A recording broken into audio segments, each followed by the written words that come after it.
Salam terbaik, salam para malaikat kepada para penghuni surga. Assalamualaikum warahmatullahi wabarakatuh. Sebelum mulai videonya, jangan lupa di subscribe, di like, dan di share ke teman-teman kalian ya. Rasulullah Shallallahu Alaihi Wasallam bersabda, barang siapa yang menunjukkan kebaikan, maka dia akan mendapatkan pahala seperti pahala orang yang mengerjakannya. Iya. Nah, kalau dia bisa melakukan, ini mati ada susah. Selama mati, wala pentut, wala kencing, tangan juga tidak menyentuh kubul-dubul, bicara langsung dia sholat jadi. Cuma kalau di orang awam kita bilangin begini, wah enak juga tuh, nggak usah wudhu lagi. Tanya sama dia, ini selama mandi kencing kan? Megang kan? Sulit buat ini tengah-tengah mandi kentut berapa kali merepet. Masa dia kagak duduk lagi? Dia kagak salah.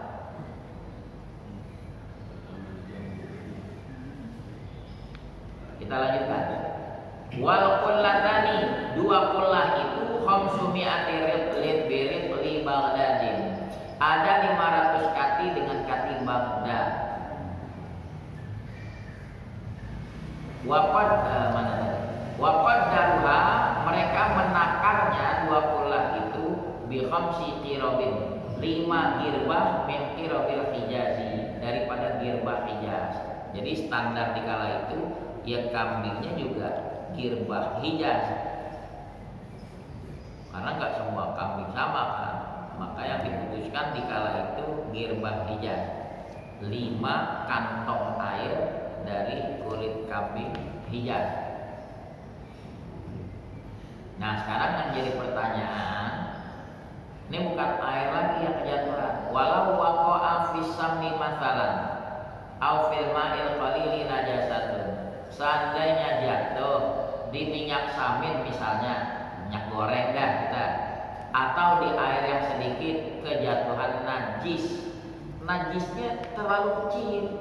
La yarohal basarul muqtadiru, tidak bisa dilihat oleh pandangan yang normal karena terlalu kecilnya. Au maitatun, atau kejatuhan bangke, asli bangke najis kan? Najis. Tapi ini jenis binatangnya laisa laha damun sailun, yang tidak ada baginya darah yang mengalir. Apa binatang yang darahnya nggak mengalir? Ka'akrobin, kayak kalajengking, kalambang, wawasakin, cecak. Begitu kejatuhan, walam tughayyiru, itu binatang tadi tidak merubah status air. Jawabannya lam yatanajjas, tidak menjadi najis.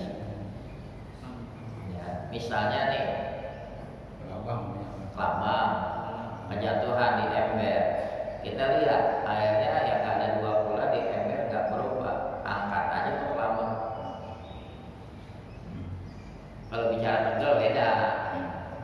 Ya, kalau bicara sah buat wudu tetap sah. Dalil dari mana? Binatang yang nggak mengalir itu dikias. Nabi pernah terangkan kalau ada lalat hingga kecemplung salah satu sayapnya di gelas ambil cemplung, sebelum diminum Nabi ajarin apa? Tekan biar cemplungin sayap yang satu lagi, setelah itu lalatnya buang, boleh kita minum.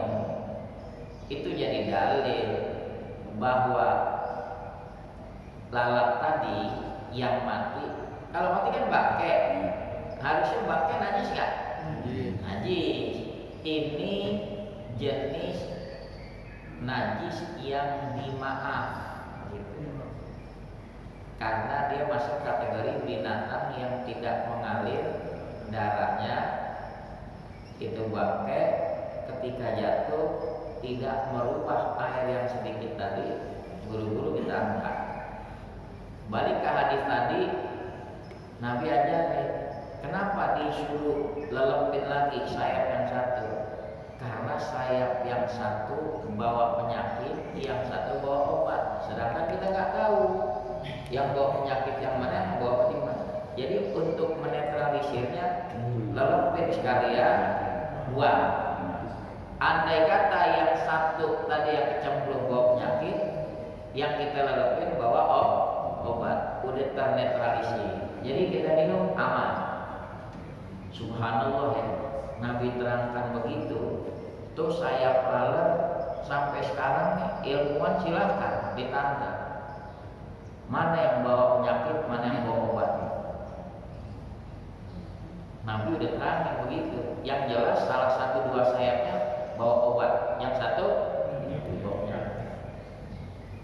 Di situ ada penyakit, obatnya ada di sebelahnya juga. Kalau bicara Tegal beda lagi. Malah hijau lagi. Terdampak. Kagak diminum kopi masih banyak.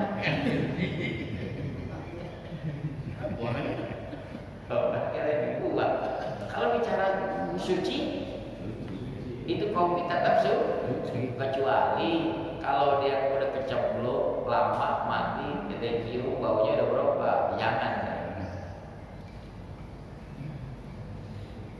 Nah, gimana kalau masalah kayak minyak goreng tadi? Sama. Kalau minyak goreng mah kagak bicara ukuran 2 ulah atau kurang dari 2 ulah. Minyak goreng kecemplung najis, ya sudah, hukumnya mutanajis. Kalau tadi kan kita bicara najis yang sedikit, contohnya apa? Kutu di kepala aja kita kagak lihat, sekarang dia merah. Segimana tainya?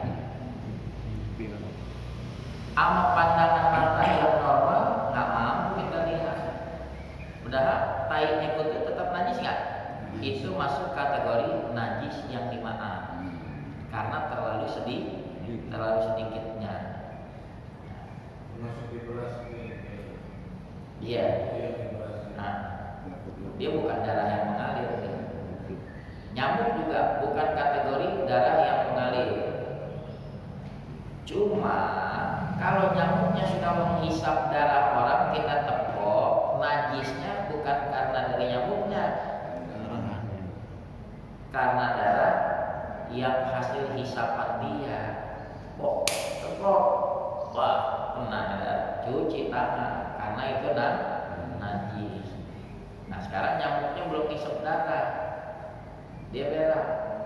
Itu tai nyamuk kalau sudah banyak bintik-bintik putih kelihatan, kayak peci hitam tuh kelihatan.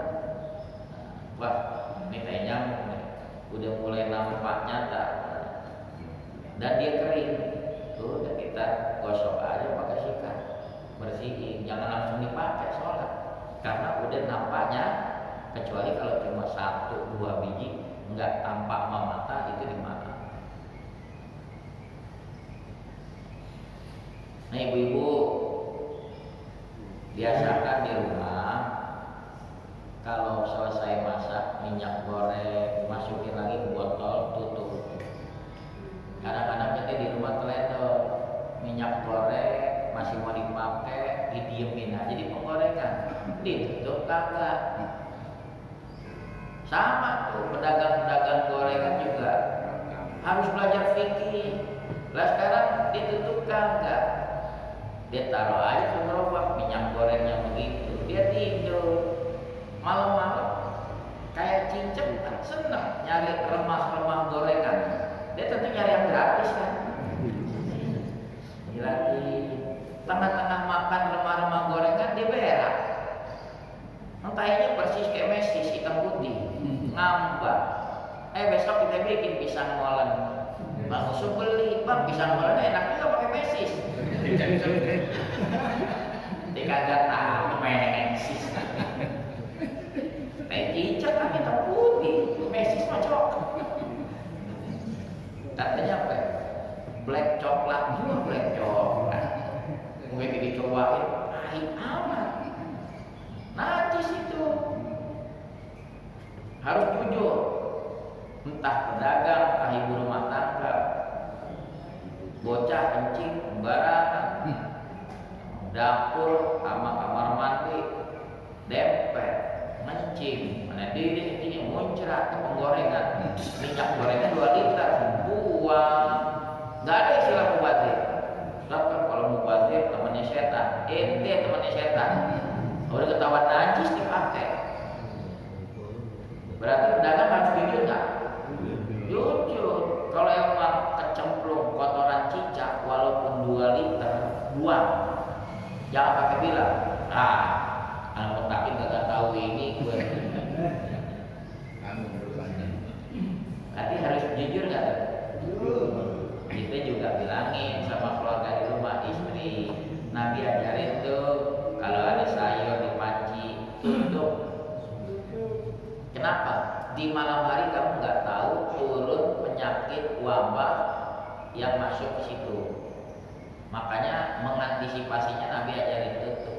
Sampai Nabi bilang, andai kata penutupnya lagi kagak ada, pelintangin sama sebilah kayu, tusuk sate itu yang bersih. Asal pelintangin, sekedar syarat. Sampai begitu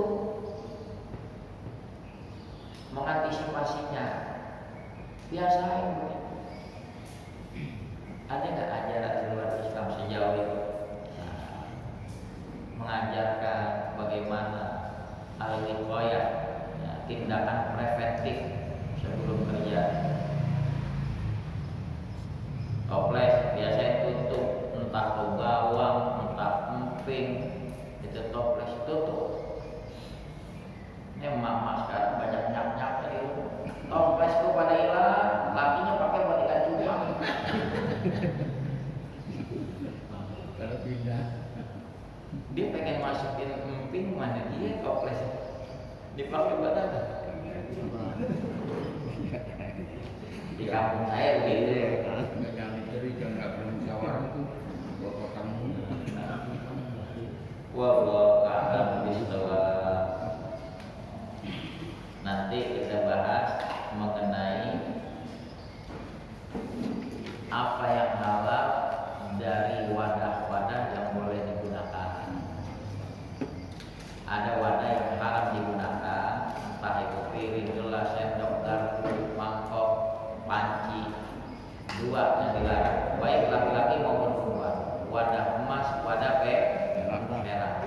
Di luar itu silahkan, boleh. Ya